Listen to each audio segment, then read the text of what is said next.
महाब्रह्मर्षि, भेद के परम महाब्रह्मर्षि बनो।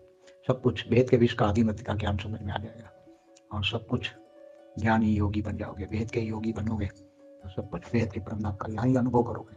अपने घर को भी भेद का परम धाम बना दोगे और चारों घर में रहने वालों को भी चारों शांति मिलेगी। इसलिए धीरे धीरे केवल ज्ञान ही काम में आता है। ज्ञान से ही तुम सब कुछ पा सकते हो। ज्ञान, इसलिए गीता में भगवान कृष्ण ने गीता में कहा है कि मैं जब तब ध्यान योग से नहीं मिलता, केवल ज्ञान से मिलता हूँ और ज्ञानी तो आत्मा मुझे विशेष प्रिय है। तो ज्ञान, कौन सा ज्ञान? वेद के विश्व का आदिमत्य का ज्ञान। वेद का विश्व कैसे बना, क्यों बना, किसने बनाया? तो हुई द ऑलमाइटी अथॉरिटी, उसका निराकारी आकारी और साकारी रूप क्या है, वो सभी को जानना, मानना और ज्ञान स्वरूप ज्ञान को जीवन में धारण करना, यही है सब कुछ नष्ट मोह बनकर बुद्धि से इच्छा मात्र अविद्या बनना। बुद्धि से त्यागना है, सब कुछ तुम्हारे पास हो जाएगी। माया भी तुम्हारे सामने इतनी आ जाएगी मगर तुम ये समझ जाओगे कि पांच तत्वों की दुनिया की माया है, ये मृत्युलोक है, मृत्युलोक में माया ही है। जब तुम्हारे पास इतनी शक्ति आएगी तो माया तुम्हारे सामने इतनी माया रख देगी, इतनी माया रख देंगे कि लोग माया माया माया, मगर तुम समझ जाओगे माया है, माया कोई काम की नहीं है।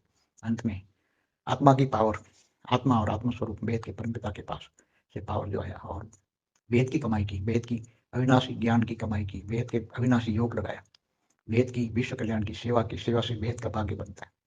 तो अंत में सब कुछ काम आने वाला है। इसलिए वेद के ज्ञानी योगी बनो। हमारी दूसरी वीडियो है अभी जो धरती पर होने वाला है, किसी को कुछ भी पता नहीं क्या होने वाला है।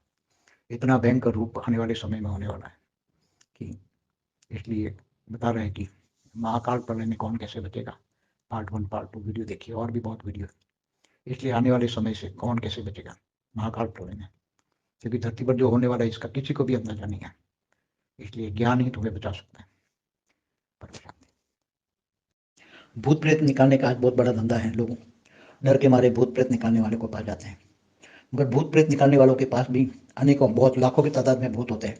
तो जो उनको याद करता है इनके पास जाता है, उनके तो भूत वो निकाल देता है, मगर अपने भूत वो भेज देते हैं तुम्हारे घर पर, और वो हमेशा ही अड्डा लगाते हैं। थोड़ा दिन तो तुम्हें 4-6 महीना थोड़ा आराम देंगे, बाद में वो अपना अड्डा लगाएंगे।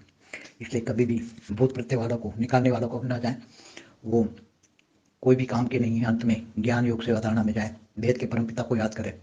भूत प्रेत निकालने वालों को, जो कोई शंकर को याद करता है तो शंकर की भूतनाथ है, उनके पास भी भूत होते हैं। कोई हनुमान को करता है तो हनुमान भी, जो भी देवी देवता को याद करते हैं नाम होता है, मगर भूतों का अड्डा होता है।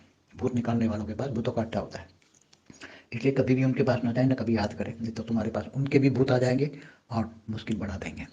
केवल एक बेहद के परमपिता का सहारा ले, योग द्वारा अपनी आत्मा की शक्ति बढ़ाएं और भूत भगाएं।